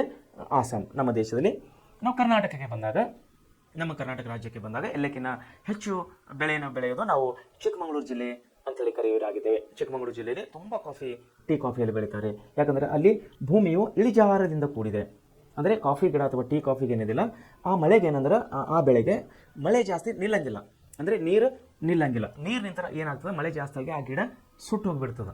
ಬದಲಾಗಿ ಇಳಿಜಾರ ಪ್ರದೇಶ ಏನಿರ್ತದೆ, ಗುಡ್ಡಗಾಡುಗಳ ಇಳಿಜಾರು ಪ್ರದೇಶ ಇರ್ತದೆ, ಎಷ್ಟೇ ಮಳೆ ಬಿದ್ದರೂ ನೀರು ಅನ್ನೋದು ಏನಾಗ್ತದೆ? ಜಾರು ಹೋಗಿಬಿಡ್ತದೆ. ಇಳಿಜಾರು ಪ್ರದೇಶ ಇತ್ತಂದ್ರೆ ಏನಾಗ್ತದೆ? ಅಲ್ಲಿ ಮಳೆ ನೀರು ಎಷ್ಟೇ ಮಳೆ ಬಿದ್ದರೂ ನೀರು ಜಾರ್ಕೊಂಡು ಹೋಗ್ತದೆ. ನೀರು ನಿಲ್ಲೋದಿಲ್ಲ ಅಲ್ಲಿ. ಎಲ್ಲಿ ನೀರು ನಿಲ್ಲೋದಿಲ್ಲ ಅಲ್ಲಿ ಮಳೆ ಕೂಡ ನೀರು ಬೇಕು, ಬಟ್ ನಿಲ್ಲಂಗಿಲ್ಲ. ಅದಕ್ಕೆ ಟೀ ಕಾಫಿ ಗಿಡಗಳಿಗೆ. ಸೊ ಅದಕ್ಕಾಗಿ ನಾನು ಹೋಗಿದ್ದೆ ಮೂಡಿಗೆರೆ, ಚಿಕ್ಕಮಗಳೂರು ಜಿಲ್ಲೆ ಮೂಡಿಗೆರೆ ತಾಲೂಕಿಗೆ ನಾನು ಹೋಗಿದ್ದೆ. ಅಲ್ಲಿ ತುಂಬ ಟೀ ಕಾಫಿಯಲ್ಲಿ ಬೆಳೀತಾರೆ. ಸೊ ನಮ್ಮ ಕರ್ನಾಟಕಕ್ಕೆ ಬಂದಾಗ ನಾವು ಚಿಕ್ಕಮಗಳೂರು ಜಿಲ್ಲೆಯಲ್ಲಿ ಅತಿ ಹೆಚ್ಚು ಕಾಫಿ ಉತ್ಪಾದನೆಯಾಗುವಂಥ ಜಿಲ್ಲೆ ಅಂತ ಕರೆದರೆ, ಇಡೀ ದೇಶಕ್ಕೆ ಬಂದಾಗ ನಾವು